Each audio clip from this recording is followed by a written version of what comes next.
Hello నమస్తే అండి, welcome to our channel. నేను మీకు ఈరోజు బీట్రూట్ కర్రీ చేసి చూపించబోతున్నానండి. Come on let us start. ముందు ఈ బీట్రూట్ కర్రీకి కావాల్సిన ఇంగ్రీడియంట్స్ ఏవేవో ఒకసారి చెప్తాను, చూడండి కేర్ఫుల్గా. First main ingredient beetroot. ఇది ఒక 1/2 kg తీసుకున్నానండి. నేను దీన్ని నీట్గా పైన మొత్తం మట్టి ఉప్పేసి రుద్ది కడిగిన తర్వాత దాన్ని పీల్ చేసి గ్రేట్ చేసి పెట్టుకున్నానండి. అది కాస్త మట్టి వాసన ఉంటుంది కాబట్టి ఫస్ట్ సాల్ట్ వేసి బాగా క్లీన్గా కడిగి వాడుకుంటే కర్రీ టేస్టీగా ఉంటుందండి, లేకపోతే మట్టి స్మెల్ వస్తుంది. సో దీన్ని వాడేటప్పుడు కాస్త జాగ్రత్తగా సాల్ట్ వేసి బాగా రుద్ది కడిగి తర్వాత గ్రేట్ చేసుకొని వాడుకుంటే బాగుంటుంది, కర్రీ టేస్టీగా ఉంటుంది. Next ingredient onion. ఆనియన్ అండి, ఒక బౌల్ నిండా ఆనియన్ తీసుకున్నాను. 3 ఆనియన్స్ తీసుకున్నాను. నెక్స్ట్ వచ్చేసి టొమాటోస్, ఒక full bowl of tomatoes. Next salt, రుచికి సరిపడినంత. చిల్లీ పౌడర్, ఇది ఒక టేబుల్ స్పూన్ తీసుకుంటే సరిపోతుందండి. మీరు తీసుకునే బీట్రూట్ క్వాంటిటీని బట్టి మీరు ఇంగ్రీడియంట్స్ మార్చుకోవాలి, ఫిక్స్డ్ కాదు ఇవి. నేను 1/2 కిలోకి 1 టేబుల్ స్పూన్ కన్నా కొద్దిగా తక్కువ చిల్లీ పౌడర్ తీసుకుంటున్నాను. అదేవిధంగా జింజర్ గార్లిక్ పేస్ట్ అండి, ఇది నేను ఫ్రెష్గా గ్రైండ్ చేసి పెట్టుకున్నాను. మీరు కూడా రెగ్యులర్గా డైలీ రోజు మిక్స్ చేసి పెట్టుకుంటే కర్రీలు టేస్టీగా ఉంటాయి. Next jeera, turmeric, curry leaves,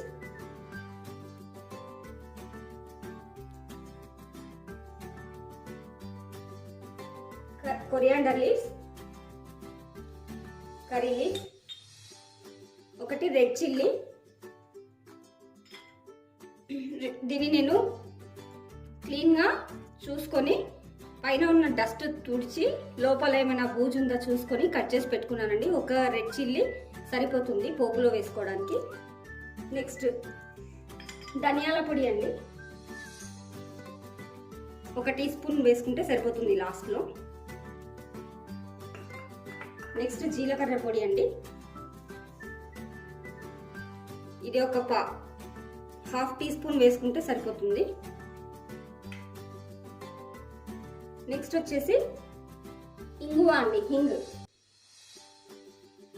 asafoetida, ఇది పించ్ 2 pinches వేసుకుంటే సరిపోతుందండి పోపులో. ఇవి అండి మన కర్రీకి కావాల్సిన ఇంగ్రీడియంట్స్. నెక్స్ట్ ప్రాసెస్లోకి వెళ్ళిపోదాం. ఓకే అండి, ఫస్ట్ మనం స్టవ్ ఆన్ చేసుకుని గిన్నె వేడి చేసుకుని అందులో ఆయిల్ పోసుకుందాం.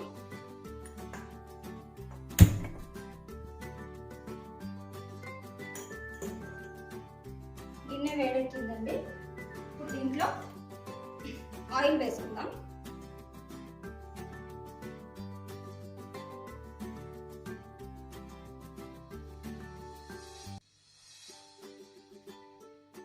ఓకే అండి, గిన్నె వేడెక్కింది, దాంట్లో ఆయిల్ పోసాను. ఆయిల్ వేడెక్కిన తర్వాత ఒక్కొక్కటిగా వేసుకుందాం. ఆయిల్ హీట్ అయిందండి, ఇప్పుడు దీంట్లో మనం 1 టీ స్పూన్ ఆవాలు వేసుకుందాం. ఇవి 1 teaspoon full of mustard seeds ఉన్నాయండి, ముందు వేసుకుందాము. ఇవి జస్ట్ క్రాకిల్ అయిన తర్వాత ఇందులోనే 1 టీ స్పూన్ జీలకర్ర వేసుకుందాం.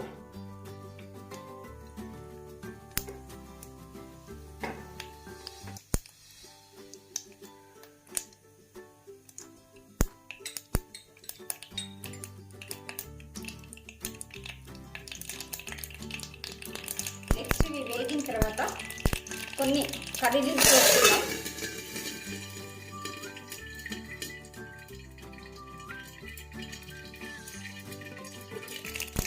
ఇందులోనే నీట్గా కడిగి తుడిచి క్లీన్ చేసి పెట్టుకున్నటువంటి రెడ్ చిల్లీ ఒకటి కట్ చేసుకొని వేసుకుందాం.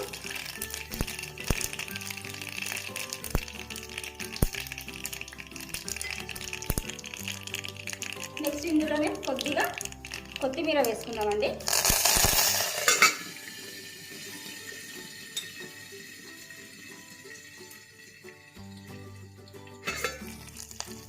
నెక్స్ట్ సన్నగా తరిగి పెట్టుకున్నటువంటి ఆనియన్ వేస్తున్నానండి. ఇవి ఈవెన్గా కట్ చేసుకుంటే కర్రీ చక్కగా వస్తుంది.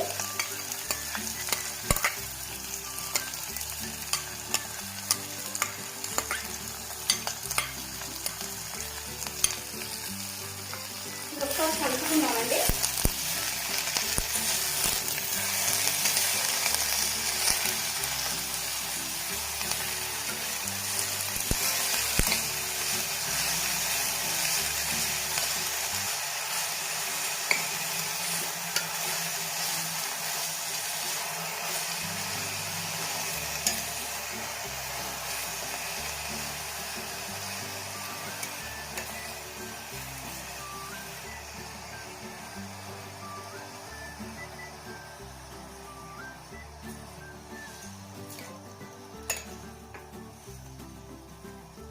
ఈ విధంగా ఆనియన్ని ఆయిల్లో మంచిగా కలిసేటట్టుగా కలుపుకోవాలండి.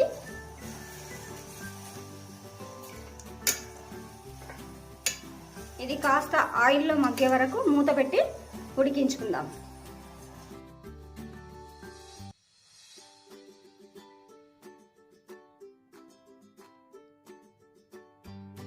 ఇప్పుడు మూత తీసి ఆనియన్ ఉడికిందా లేదా చూద్దామండి.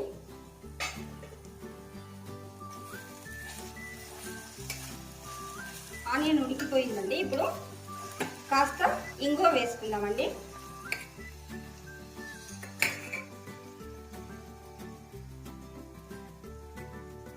కొంచెం ఒక 2 చిటికల ఇంగువ వేసుకుందామండి.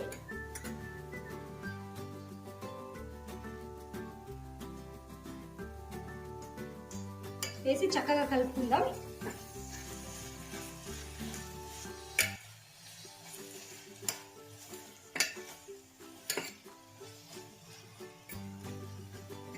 నెక్స్ట్ జింజర్ గార్లిక్ పేస్ట్ వేసుకుందామండి. జింజర్ గార్లిక్ పేస్ట్ ని నేను 1 టేబుల్ స్పూన్ తీసుకున్నానండి.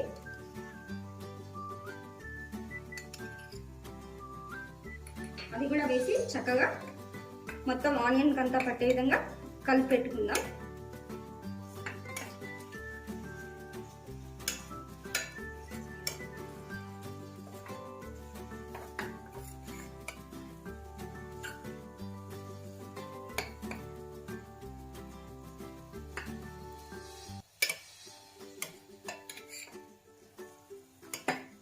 నెక్స్ట్ టర్మరిక్ వేసుకుందామండి. ఒక పావు టీ స్పూన్ టర్మరిక్ వేసుకుందాం.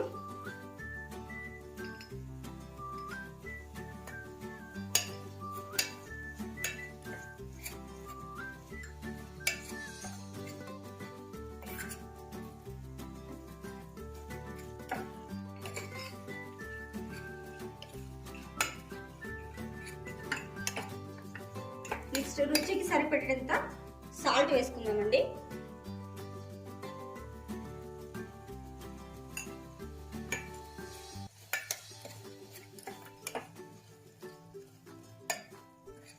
మీరు ఏ ఇంగ్రీడియంట్ వేసినా కానీ చక్కగా కలుపుకోవాలండి. మిక్సింగ్లోనే కర్రీ టేస్ట్ అనేది చక్కగా వస్తుంది. నెక్స్ట్ ఇందులోనే ఇది కాస్త ఉడికిన తర్వాత రెడ్ చిల్లీ పౌడర్ వేసుకుందామండి. నేను దీంట్లో ఒక 2 teaspoons or 1 tablespoon వేస్తున్నానండి. దీన్ని కూడా చక్కగా కలిపేసుకుందాం.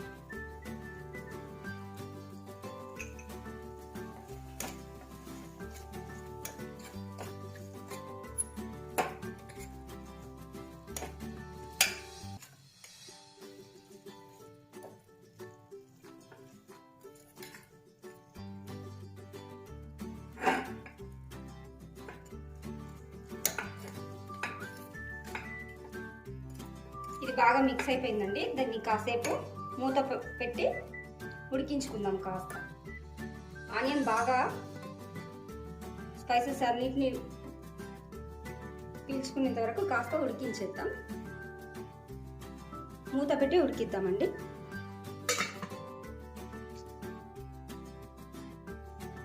ఓకే అండి, ఇప్పుడు ఆనియన్ కంప్లీట్గా ఉడికిపోయి ఉంటుంది, చూద్దాం.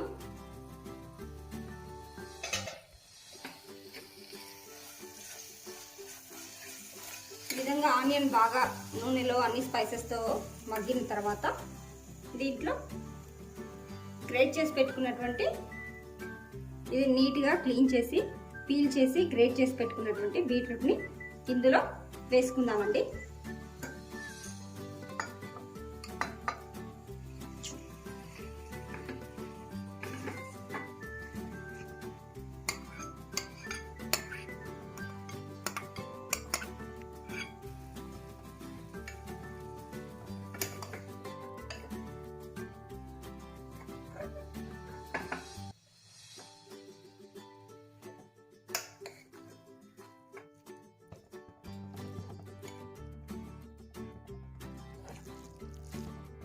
ఈ విధంగా ఆయిల్ అంతా కరెక్ట్గా మంచిగా మిక్స్ చేసి మూత పెట్టుకొని అది బాగా మగ్గే వరకు ఉడికించాలండి. సిమ్లో పెట్టి ఉడికించాలి, లేకపోతే టోటల్గా కింద బాటమ్ అంతా బర్న్ అవుతుంది, కర్రీ టేస్ట్ అంతా లాస్ అవుతాం. కాబట్టి మీరు ఏది కుక్ చేసినా కానీ లో ఆర్ మీడియం ఫ్లేమ్లో కుక్ చేస్తే వంటలు రుచికరంగా మాడకుండా పర్ఫెక్ట్గా అన్ని స్పైసెస్ రుచిని మనం ఎంజాయ్ చేసే విధంగా కర్రీ ఉంటుందండి.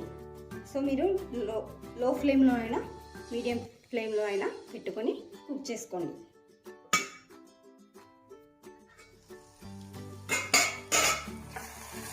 ఇప్పుడు ఒకసారి ఇంత పెట్టి కలుపుకుందామండి, చక్కగా మిక్స్ చేసుకుందాం.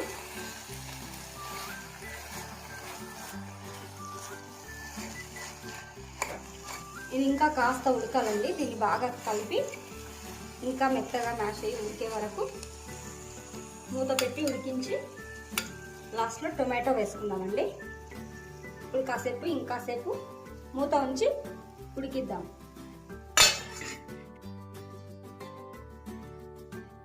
ఓకే అండి, ఇప్పుడు బీట్రూట్ అంతా ఉడికిపోయి ఉంటుంది, మూత తీసి ఒకసారి కలుపుకుందాం.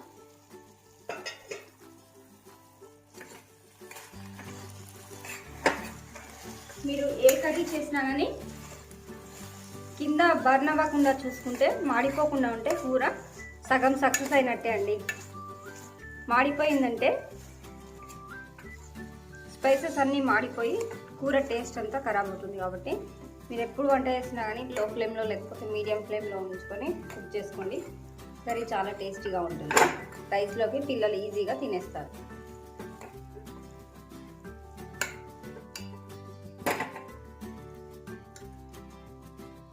ఇంకాసేపు కలుపుకొని కాసేపు ఉడికిన తర్వాత టొమాటోస్ వేసుకుందామండి.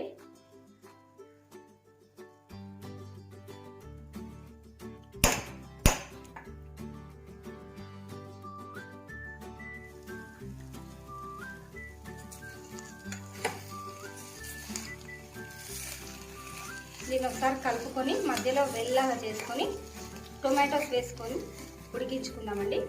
నేను 2 టొమాటోస్ చంక్స్ లాగా కట్ చేసుకొని ఉంచుకున్నానండి. వీటిని ఇప్పుడు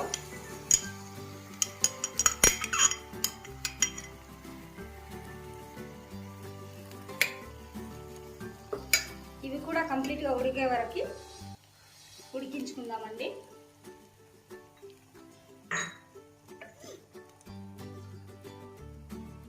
దీంట్లో కాస్త టొమాటోస్ పైన మంచిగా ఉడకడానికి కాస్త టొమాటోస్ పైన సాల్ట్ని స్ప్రింకిల్ చేస్తామండి. ఈ విధంగా సాల్ట్ వేస్తే టొమాటోస్ బాగా కుక్ అవుతాయి, వాటి రసం కూడా కర్రీలో ఈజీగా కలిసిపోతుంది.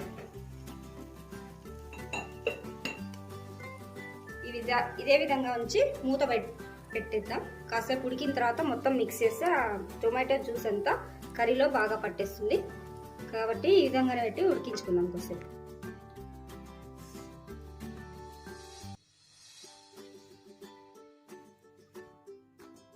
ఓకే అండి, మూత తీసి ఉడికాయా లేదా చూద్దాం. టొమాటోస్ మధ్యలో వేసి కలపకుండా మూత పెట్టేసాం కదండి, ఇవి చక్కగా ఉడికిపోయాయి. ఇప్పుడు వీటిని మొత్తం కలుపుకుంటే ఆ టొమాటో జ్యూస్ మొత్తం కర్రీలో మిక్స్ అవుతుంది. ఈ టొమాటోస్ మెత్తగా ఉడికించాలి, కానీ మ్యాష్ చేయొద్దండి కర్రీలో. ఇవి తింటుంటే అదే విధంగా హోల్ పీస్ని అలానే టమాటో పీస్ని తింటుంటే సన్ డ్రైడ్ టొమాటో పికిల్ లో ఉన్న టొమాటో టేస్ట్ వస్తుంది, చాలా బాగుంటాయి. సో దీన్ని మ్యాష్ చేయకుండా అలాగే మెత్తగా ఉడికించి రైస్లో తింటుంటే చాలా బాగుంటుంది. ఇప్పుడు మొత్తం ఉడికిపోయిందండి, టొమాటోస్ ఉడికిపోయాయి, బీట్రూట్ అంతా చక్కగా కలిసి మిక్స్ అయ్యి ఒకదాంతో ఒకటి సింక్ అయ్యి మరీ ఉడికిపోయాయండి. కాస్త దీంట్లో మనం ఏ కర్రీ చేసుకుంటున్నా కాస్త జీలకర్ర పొడి, మెంతి పొడి వేసుకుంటే మనకు ఈజీగా డైజెషన్ అవుతుందండి, పిల్లలు ఎవరైనా ఉంటే. సో నేను కాస్త జీలకర్ర పొడి వేస్తున్నానండి.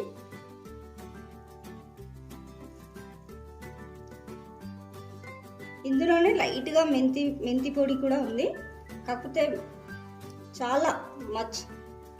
చాలా లెస్గా ఉంది మెంతి పొడి. జీలకర్ర ఎక్కువ క్వాంటిటీలో ఉంది. మీరు ఏ కర్రీలో అయినా జీలకర్ర వేసుకోవచ్చు.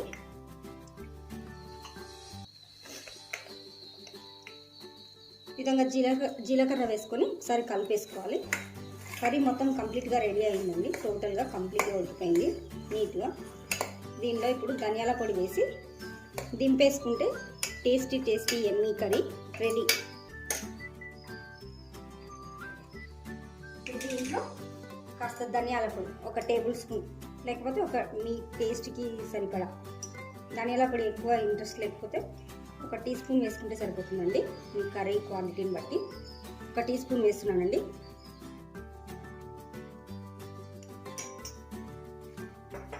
ఇప్పుడు దీన్ని చక్కగా కలుపుకొని దింపేసుకొని వడ్డించేసుకోవడమే. రైస్లో తింటే చాలా బాగుంటుంది. ఇది సైడ్ డిష్గా తినొచ్చు, రైస్లో తినొచ్చు, రైస్లో మెయిన్ కర్రీగా తినొచ్చు, సైడ్ డిష్గా తినొచ్చు. పూరీకి ఎక్సలెంట్గా ఉంటుంది, చపాతీకి ఎక్సలెంట్గా ఉంటుంది, జొన్న కూడా ఎక్సలెంట్గా ఉంటుందండి.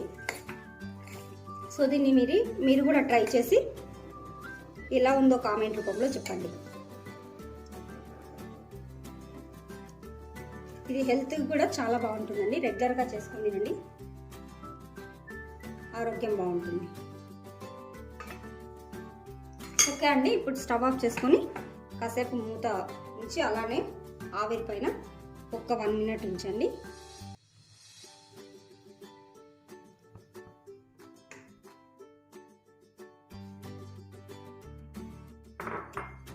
ఓకే అండి, ఇప్పుడు దీన్ని ఒక సర్వింగ్ బౌల్లోకి తీసుకొని ట్రాన్స్ఫర్ చేసుకొని లంచ్లో సర్వ్ చేసుకుంటే సరిపోతుందండి. ఓకే అండి, ఈ విధంగా కొత్తిమీరతో గార్నిష్ చేసి డైరెక్ట్ లంచ్లో సర్వ్ చేసుకొని ఎంజాయ్ చేయొచ్చు. ఈ విధంగా మీరు కూడా ఇదే విధంగా నేను చెప్పిన కొలతలతో మీరు కూడా ట్రై చేసి ఎలా ఉందో టేస్ట్ చేసి కామెంట్ చేసి చెప్పండి. అదేవిధంగా మీకు ఈ రెసిపీ నచ్చినట్లయితే లైక్ చేయండి, షేర్ చేయండి, సబ్స్క్రైబ్ చేయండి. అదేవిధంగా బెల్ ఐకాన్ కూడా ప్రెస్ చేయండి. నేను ఏదైనా రెసిపీస్ పెడితే మీకు నోటిఫికేషన్ రూపంలో అందుతాయి. సో థ్యాంక్స్ అండి, మీ విలువైన సమయాన్ని నా కోసం కేటాయించినందుకు.